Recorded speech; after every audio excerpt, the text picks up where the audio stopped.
Vamos lá então, capítulo 4 eu tinha dito, de Zacarias, a gente vai ler os versos 6 até o verso 14, ok? Se eu esquecer qualquer coisa, os irmãos têm toda a liberdade de me dar um toque aqui, tá certo? Quando a gente faz a assembleia, uma nota bem bacana, né? E só uma informação, quando a gente faz a assembleia, às vezes a pessoa fala, não pode falar nada em assembleia, né? Fora da ordem, já viu isso?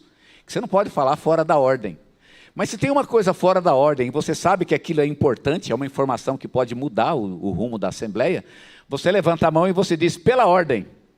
E aí o presidente meio que é obrigado a dar a palavra para a pessoa. Porque se ele não der a palavra e aquela informação teria mudado a discussão, ou teria sido importante naquele momento, o presidente vai responder para a Assembleia, e até legalmente, por que ele não deu aquela palavra. Então, mesmo na Assembleia, que é uma coisa formal e sóbria, você ainda pode intervir. Então, os irmãos fiquem à vontade, tá certo? Se um dia aconteceu isso, como nunca, pode ser que um dia eu esqueça alguma coisa, e os irmãos têm liberdade de me falar, pastor, está esquecendo isso. É uma possibilidade bastante remota, não é? Vamos lá então, eu tinha dito que é Zacarias capítulo 4, versos 6 a 14, veja o que diz o texto. Prosseguiu ele e me disse, esta é a palavra do Senhor a Zorobabel, não por força, nem por poder, mas pelo meu espírito, diz o Senhor dos exércitos. Quem és tu, ó grande monte? Diante de Zorobabel serás uma campina, porque ele colocará a pedra de remate, em meio a aclamações, haja graça e graça para ela. Novamente me veio a palavra do Senhor dizendo, as mãos de Zorobabel lançaram os fundamentos dessa casa, elas mesmas a acabarão, para que saibais que o Senhor dos exércitos é que me enviou a vós outros. Pois quem despreza o dia dos humildes começos, esse alegrar-se-á vendo o prumo na mão de Zorobabel. Aqueles 7 olhos são os olhos do Senhor que percorrem toda a terra. Prossegui e lhe perguntei, o que são as 2 oliveiras, à direita e à esquerda do candelabro? Tornando a falar, lhe perguntei, e o que são aqueles 2 raminhos de oliveira que estão junto aos 2 tubos de ouro que vertem de si azeite dourado? Ele me respondeu, não sabes o que é isto? Eu disse, não, meu senhor. Então ele disse, são os 2 ungidos que assistem junto ao Senhor de toda a terra. Amém? Vamos orar mais uma vez? Senhor, fala conosco na Tua palavra, Deus. Nós temos já ouvido a Tua voz, mas enquanto ouvíamos a voz, nós também falávamos. Agora nós nos calamos e deixamos que o Senhor fale conosco. Nosso coração é Teu e Ele está aberto para ouvir a palavra, receber a palavra e ser transformado por ela. O Senhor tem toda a liberdade em nosso meio. Somos do Senhor e o Senhor pode fazer conosco o que for Tua vontade, Senhor. Aliás, é o que desejamos, é o que ansiamos com todo o nosso coração. É no nome de Cristo que pedimos isto ao Senhor. Amém. Esse texto que a gente acabou de ler, ele está dentro de uma visão de Zacarias. É por isso que ele foi complicado, porque eu peguei do meio da visão para frente. Eu poderia ter falado da visão primeiro. De fato, eu fiz uma série de mensagens em Zacarias, e eu teria que ter feito primeiro ter feito uma pregação primeiro na visão. Que é incrível, a visão é incrível. Zacarias teve ao todo 8 visões, que estão nos 6 primeiros capítulos de Zacarias, que tem ao todo, que são 12 ou 14 capítulos, né? Não me lembro exatamente quanto, mas Zacarias teve 8 visões. A metade do livro ele conta as 8 visões, e na segunda metade ele tira algumas implicações dessas visões. Essa é uma delas. Eu vou contar a visão, embora a gente não vai falar sobre elas, infelizmente, porque ela é absolutamente incrível, essa visão. Foi uma coisa que marcou a minha vida, e até hoje eu não me esqueço de ter estudado essa visão de Zacarias e como ela foi importante para mim.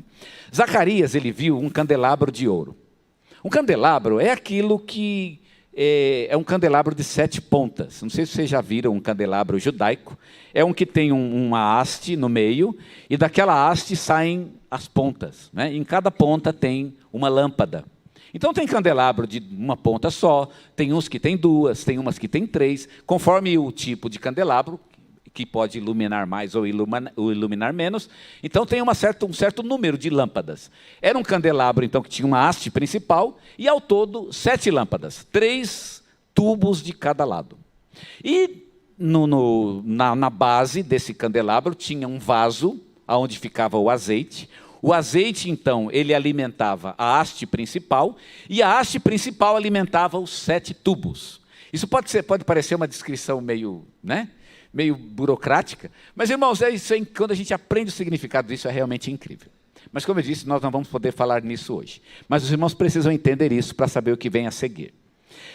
Havia uma base de azeite, e dessa base de azeite saíam 2 tubos principais que alimentavam a base de azeite. Do lado de cada um desses tubos havia um ramo de oliveira, ou aliás, uma árvore de oliveira.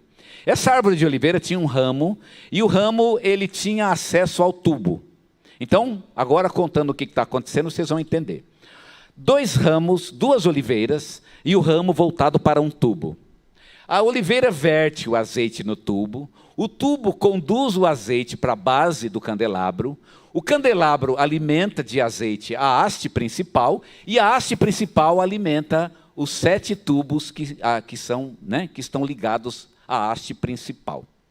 Zacarias não entendeu o que ele tinha visto e pergunta para o anjo: o que é isso, Senhor?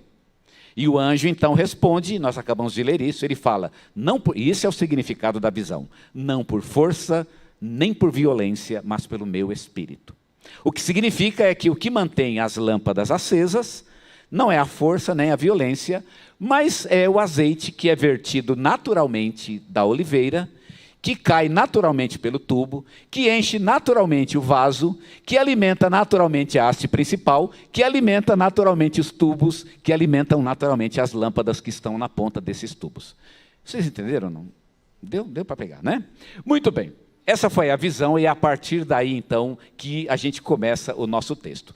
Zacarias acabou de ter essa visão. Ele perguntou para o anjo: o que é isso? O que é isso?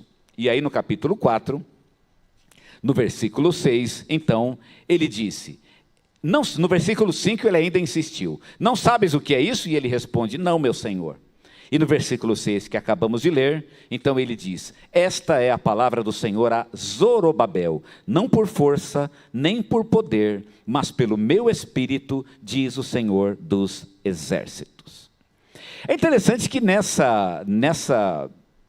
a palavra do Senhor, a visão do azeite, ela tem um foco, né? Ela tem um destinatário próprio, Zorobabel. Então, o que é isso? Resposta do anjo, é a palavra de Deus a Zorobabel. Quem é Zorobabel? O que é isso? Zorobabel. Zorobabel é o nome do governador de Judá nesta época. Então nós sabemos que é Zorobabel, ele é o governador, e a palavra é especificamente para ele. Então aquela visão, ela tinha um destinatário muito próprio, o governador Zorobabel. Não é aqui, em princípio, o povo de Israel, não é o próprio Zacarias, mas Zacarias então deveria descrever isso para o governador, contar ao governador essa visão e explicar a ele então que aquilo significava que não é por força nem por violência, mas é pelo meu espírito. Porque certamente Zorobabel, como um governador, estava enfrentando uma situação que ele poderia até agir com violência. Poderia tentar alguma coisa pela força, mas Deus está dizendo, não, Zorobabel, você vai conseguir, não é pela força, nem pela violência, você vai conseguir pelo meu espírito.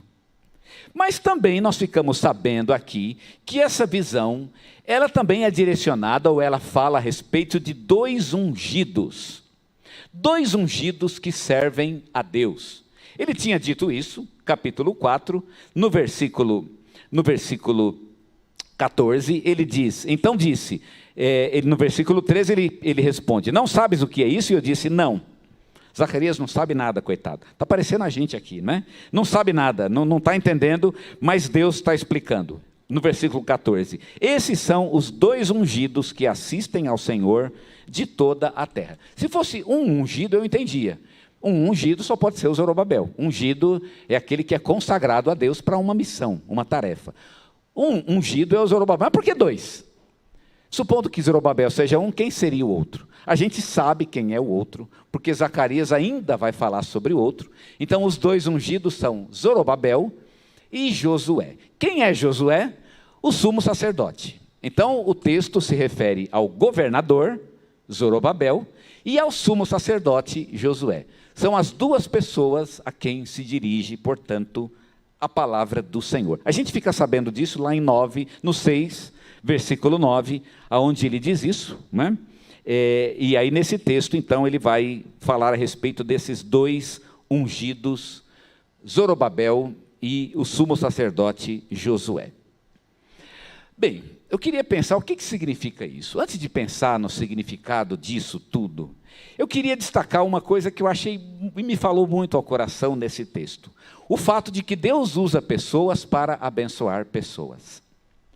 É claro que a palavra de Deus é para Zorobabel e para Josué. Mas por que para Zorobabel e Josué? É porque Zorobabel e Josué são os abençoadores da nação. Deus, na verdade, quer abençoar o seu povo. E Ele quer usar a vida de Zorobabel e a vida de Josué para fazer isso.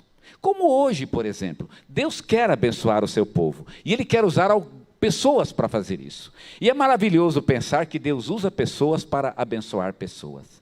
Ele pode usar sua vida para abençoar outras pessoas. Como usou a vida de Zorobabel e a vida de Josué. Deus usa pessoas para abençoar pessoas. Então esse é o significado e essa é a ideia do texto. É por isso que a palavra é dirigida para eles, porque eles serão os canais da bênção de Deus na vida de seu povo. Como se hoje, e na verdade essa é a situação. Deus quer abençoar a nossa igreja. E Ele quer usar a minha vida e a sua vida como canal de bênção para que isso aconteça. A bênção de Deus não é um pacote pronto. A bênção de Deus não é um milagre que vem do céu assim, né? Pode até vir alguma coisa, não digo que não venha. Mas a bênção de Deus, e talvez até a mais importante de todas, é aquela que vem através de pessoas. Deus quer abençoar vocês e quer usar a minha vida. E olha, essa é a maior bênção que Deus pode dar para vocês. Pessoas que Ele vai colocar do lado de vocês. Agora é gostoso pensar que Ele colocou pessoas do meu lado que me abençoam. Mas eu preciso lembrar também que Ele me colocou do lado de pessoas e que eu também devo abençoar essas pessoas. Eu sou bênção na vida de outras pessoas. Eu tinha um inquilino meu que ele tinha um filho que tinha um problema muito sério. Ele não podia... o coração dele não podia bater mais do que um certo limite. E toda vez que o coração dele batia além de um limite, ele entrava em convulsão. Ele tinha um problema muito sério, porque imagina, o menino tinha uns 8 ou 9 anos. Você tem um menino de 8 ou 9 anos que o coração não pode acelerar até um certo ponto, imagina o tamanho desse problema, não é? Enquanto ele está bem assistindo televisão, está tudo bem. O duro é que, como toda criança, ele quer pular, quer se divertir, quer correr. E, aliás, é o direito de toda criança. E toda vez que isso acontecia, ele ia parar no hospital. E eu sentado lá, conversando com ele a respeito das questões do aluguel, nós entramos na questão do filho dele e conversamos sobre isso, oramos sobre isso. No meio da conversa, ele me perguntou, por que Deus colocou isso na minha vida? E eu respondi a ele, a pergunta não é por que Deus colocou isso na sua vida. A pergunta é por que Deus colocou você na vida disso. E a resposta não é difícil, eu sei por quê. Deus colocou você na vida dele porque Deus ama ele. Deus ama o seu filho. E Ele colocou você porque Ele sabia que você é o melhor que Ele poderia dar para o seu filho. Cuide dele com amor. Porque Deus deu você para Ele. Para que você cuidasse dele. Para que você protegesse ele. Para que você fosse como um pai amoroso, que vai dar a ele a melhor qualidade possível neste mundo. Deus nos deu uns para os outros. E o nosso dever é ser bênçãos uns para com os outros. Mas há um segredo interessante aqui nesse texto. Como é que Zorobabel e Josué serão bênçãos? Como? Especificamente no caso de Zacarias, e desse texto também, é na construção do templo. Zorobabel e Josué estão administrando a construção de Jerusalém. Você sabe que Jerusalém estava destruída, porque os exércitos inimigos tinham destruído Jerusalém, e agora o povo que ficou 70 anos na Babilônia, voltou para Jerusalém e está reconstruindo aos poucos a cidade. Então é exatamente esse o cenário.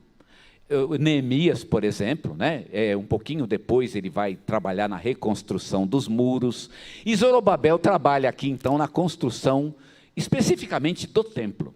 Mas muita coisa está sendo reconstruída. Só que está tudo escombro. Imagina a nossa igreja cair, por exemplo.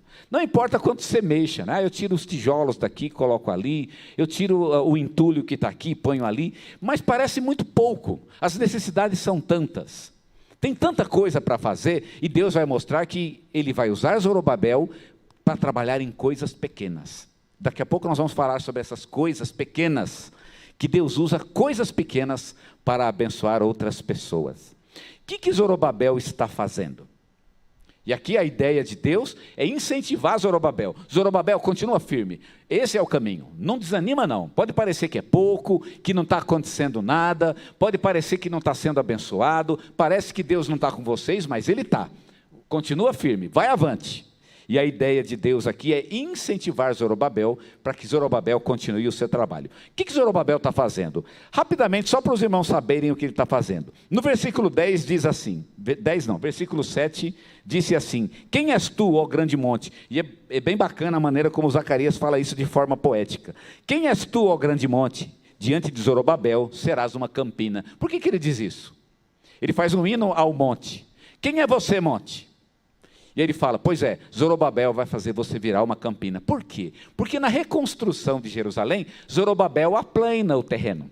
Quando você vai fazer uma construção, você não aplana o terreno, você deixa ele retinho, para você poder fazer a construção. Aqui é a ideia de que Zorobabel está aplanando o terreno.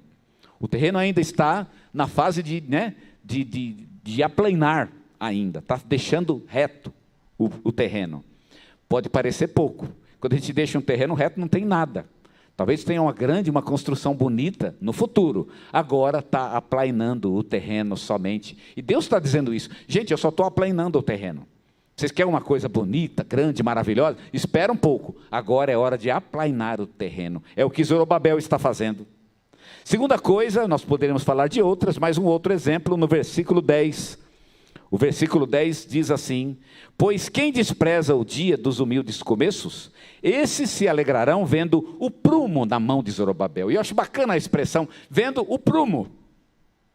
Imagina eu aqui, gente, nós vamos fazer aqui um prédio de 20 andares. Ah, mas como é que é esse prédio de 20? Cadê o pastor? Está lá, construindo o prédio. Você chega aqui para ver como é que é essa história de um prédio de 20 andares e o pastor está com o prumo na mão. Eu não ia fazer nada, porque eu não sei nada disso, né? Mas imagina aqui o engenheiro com o prumo na mão. Por que o prumo na mão? Porque o prumo, irmãos, é a fase da medida. Quando você vê o sujeito medindo, mas o que vai sair daí? Não sei, né? Mas a medida é o início. Não importa se você vai fazer uma casa de um cômodo, de 10 cômodos, ou de 50 andares. Tudo começa com o prumo. E a ideia do prumo é porque está no começo da obra. Espere mais um pouco. Zorobabel está com o prumo na mão. Está todo mundo desanimado. Tá difícil, tem muita coisa por fazer. Tem. E Zorobabel estar com o prumo na mão é sinal de que uma coisa muito bonita vem por aí. Zorobabel tem o prumo na mão. Depois, em terceiro lugar, eu quero destacar o versículo 7. Olha o que é que diz aqui. Versículo 7. Ele fala na parte B do versículo. Porque ele colocará a pedra de remate em meio a aclamações. O que significa a pedra de remate? A pedra de remate, numa boa tradução, seria a pedra angular. A pedra angular é a coluna principal do edifício. A coluna principal. Ele está trazendo a pedra de remate, é o que diz o texto. Ou seja, ele está trazendo a coluna principal. Ou a pedra angular. Quem já leu a Bíblia já sabe quem é a pedra angular. A pedra angular é Cristo. E o fato de Zorobabel trazer a pedra angular para a construção do templo tem um significado espiritual incrível, magnífico. E nós não vamos entrar nisso hoje, né? Isso talvez seja conversa para um outro dia. Mas o que é interessante, só pensando na construção, é que ainda está modelando a pedra. Cadê pelo menos a construção? Está modelando a pedra. Ele vai trazer a pedra principal do edifício, a coluna principal do prédio. No versículo 9, diz o texto aqui, capítulo 4, versículo 9. As mãos de Zorobabel lançaram os fundamentos dessa casa. Os fundamentos são os alicerces. E, portanto, Zorobabel ainda está na fase dos alicerces. Ele fez aqueles buracos. É uma coisa horrível, né? Quem já construiu, como eu, sabe que é uma coisa horrível fazer alicerce. Gente, que negócio terrível. Porque você só faz sujeira. Você abre buraco e fica aquele monte de terra para todo lado. E você não vê nada, você só vê sujeira. Pois é, está exatamente nessa fase. Eles abriram os buracos e estão colocando os alicerces somente. E os alicerces não dão ideia do que vem por aí. Quando você olha para o alicerce, você não sabe exatamente o que vai acontecer. E aí, o que vai acontecer? Pode ser que seja um prédio gigantesco. Eu não sei, mas é exatamente isso que Zorobabel está fazendo, lançando alicerces. Talvez o povo está desanimado. Mas cadê a obra? Gente, espera um pouco, né? Vamos lançar os alicerces, a obra vem a seguir.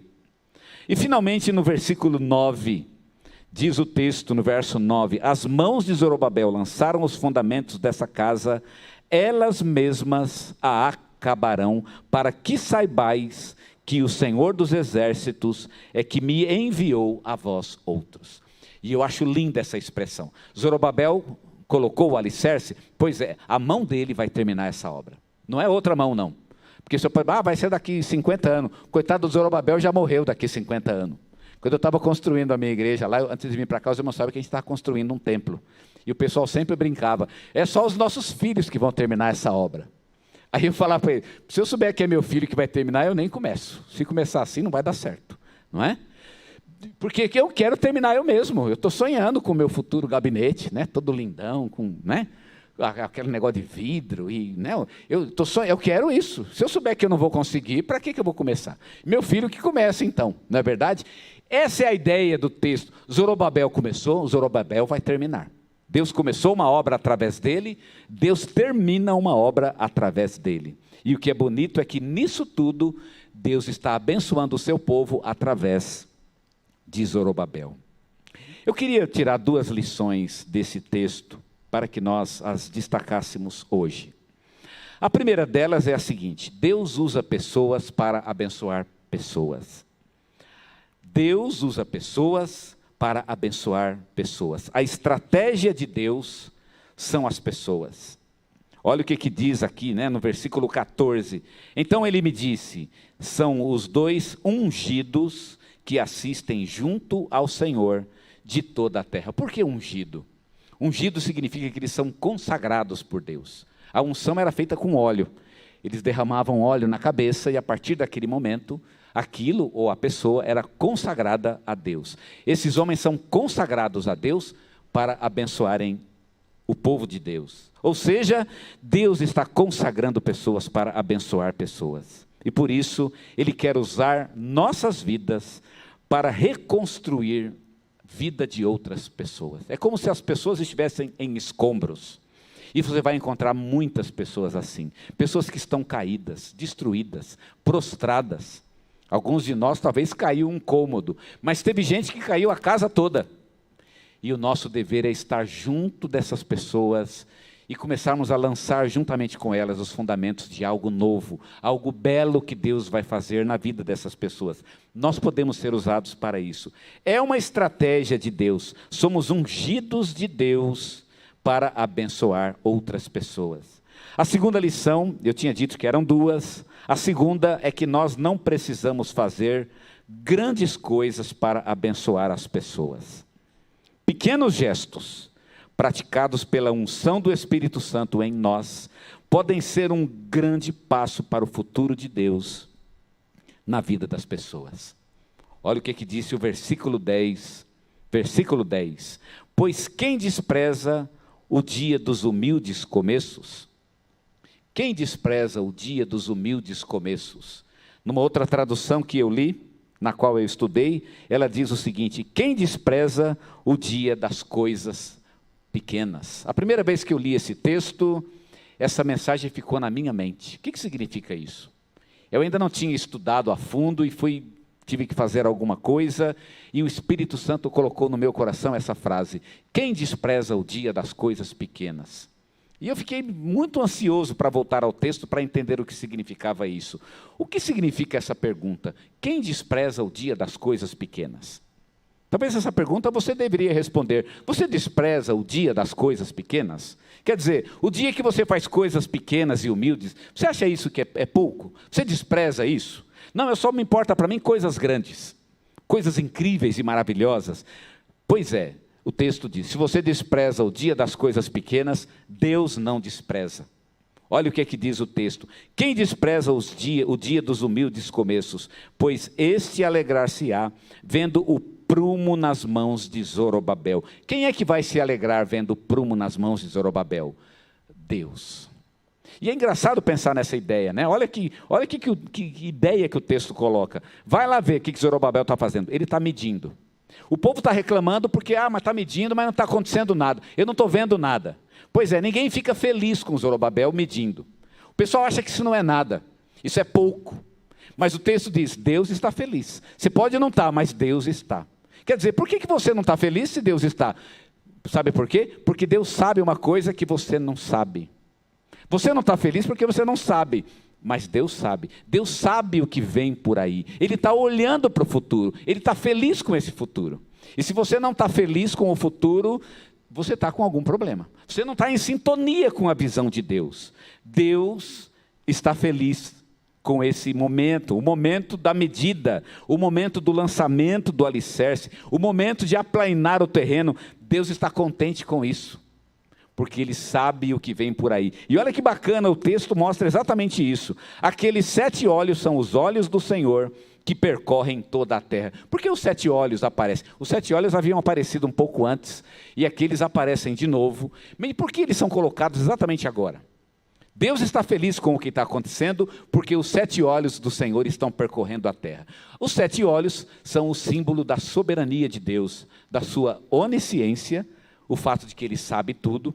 A ideia de que Deus tem 7 olhos é um símbolo, é claro, né? Ele não tem 7 olhos, Ele não tem nenhum, na verdade, né? Porque Deus não tem olho, Ele não precisa de olho, Ele é espírito, né? Nós é que precisamos do olho para ver. Deus não tem olho, mas a figura 7 olhos significa que Deus ele olha para todos os lados, Ele sabe tudo. A ideia é muito clara aqui, Deus sabe tudo, Ele é onisciente. Vocês olham e vocês dizem, olha, Ele está medindo, mas eu não estou vendo nada. Pois é, você não está, mas Deus está, porque Ele tem 7 olhos. Pelo menos um desses olhos está vendo o que Zorobabel está fazendo, e um desses olhos sabe o que vai acontecer depois disso. Você pode não estar feliz, mas Deus está, porque Deus já está vislumbrando o futuro. Eu acho que Deus está vendo aqui, no caso, aquilo que Ele mesmo vai fazer. Às vezes eu não vejo.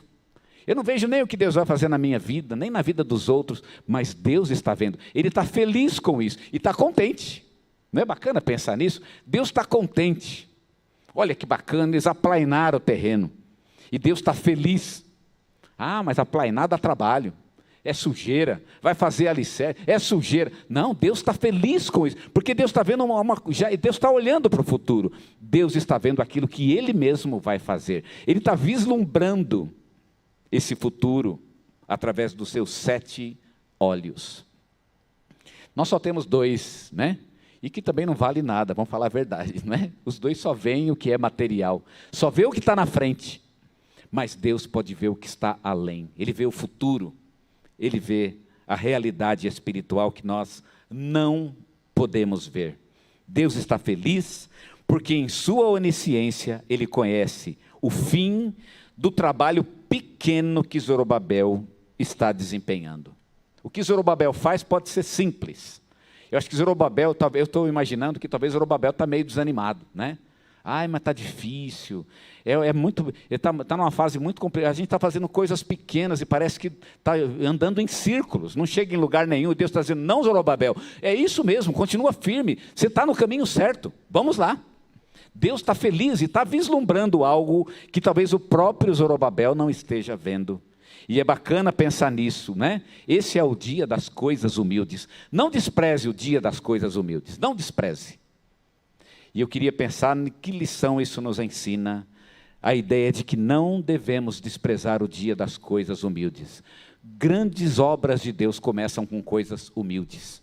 Uma construção de algo incrível e maravilhoso na nossa vida começa com coisas humildes. Coisas humildes. Por exemplo, no casamento. Como é que eu vou reconstruir meu casamento? Irmão, isso começa com coisas humildes. Assistiram aquele filme, por exemplo, A Prova de Fogo, né? Como é que ele resgatou o casamento dele? Atos humildes. Talvez no primeiro momento não significassem nada. Tanto que, inclusive, o ator principal fica nervoso numa certa altura do seu método de reconstrução do casamento, ele fica nervoso e começa a achar que não está indo para lugar nenhum. Estava. Quem assiste o filme até o fim, vê a maneira como Deus trabalha. Ele usa coisas pequenas, às vezes uma palavra, às vezes um gesto. Ah, mas eu falei tal, eu falei bem e me falaram mal. Não tem problema, é uma coisa humilde, começa com uma coisa humilde. Ah, mas eu fui lá, dei um presentinho e só ganhei desprezo. Comece com coisa humilde, essa é a ideia do texto, coisas pequenas. Na igreja, irmãos, muitas coisas começam com coisas pequenas. A nossa comunhão, por exemplo, você está aqui, orar com alguém. Ah, mas eu orar com ele não vai edificar uma igreja de 50 mil membros. Meu irmão, ore, quem despreza o dia das coisas pequenas? Comece com coisas pequenas, ore com alguém. Seja agradável com alguém. Só o fato de ser agradável. Como é que eu vou mudar a vida de uma pessoa? Seja agradável com ela. Fale a ela de Jesus, às vezes de uma forma simples. Ore com ela. Coisas pequenas são o início de grandes coisas que Deus há de fazer em nossas vidas. Um sorriso, uma palavra, uma oração para uma pessoa que está necessitada, isso pode ser o diferencial. Pode ser pequeno no começo, mas nós não devemos desprezar essas coisas. Quem despreza o dia das coisas humildes? Às vezes eu penso, eu devo fazer isso, é tão pouco, é tão pequeno. Não despreze o dia das coisas humildes. É uma coisa boa, é algo que agrada a Deus, faça. Faça mesmo sendo pequeno, porque Deus está vendo o futuro daquilo que vai acontecer no seu ato. Tem uma música do Vinícius de Moraes, que é o contrário do filme, o Prova de Fogo, e ela fala do viés contrário, mas que ilustra muito bem aquilo que eu estou querendo dizer. Vinícius de Moraes canta assim: tantas você fez que ela cansou. Conhecem esse samba ou não?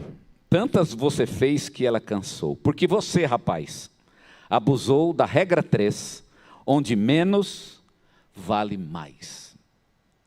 Eu não sou assim um fã incondicional do Vinícius de Moraes, mas eu tenho que dar a mão à palmatória. Ele deu um tiro muito certeiro. No que diz respeito a relacionamentos, menos vale mais. Menos vale mais.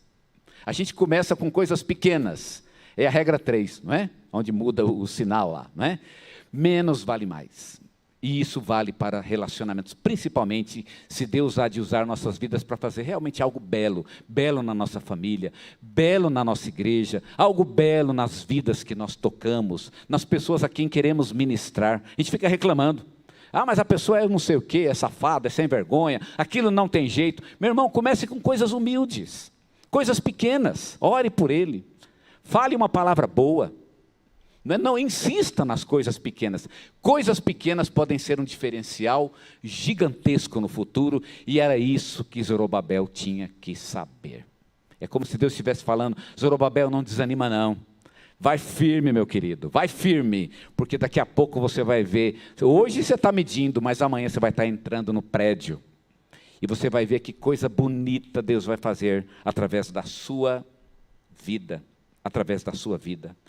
Cuidar de palavras afetuosas, cuidar de passeios com pessoas, o simples estar juntos. Irmãos, isso pode ser um diferencial gigantesco na nossa vida, na nossa família, na nossa igreja, nos nossos relacionamentos. As coisas que eu mais me recordo na minha família foram as coisas pequenas do dia a dia. Sabe a coisa que eu mais me lembro, e me lembro com saudade, era da gente estar sentado ao redor da mesa. É o que eu mais me lembro. Me lembro do meu pai andar comigo. Me lembro de coisas simples. Nós temos que acreditar que Deus está agindo nos pequenos gestos, e que através deles, Deus há de fazer algo grandioso em nossas vidas. Amém?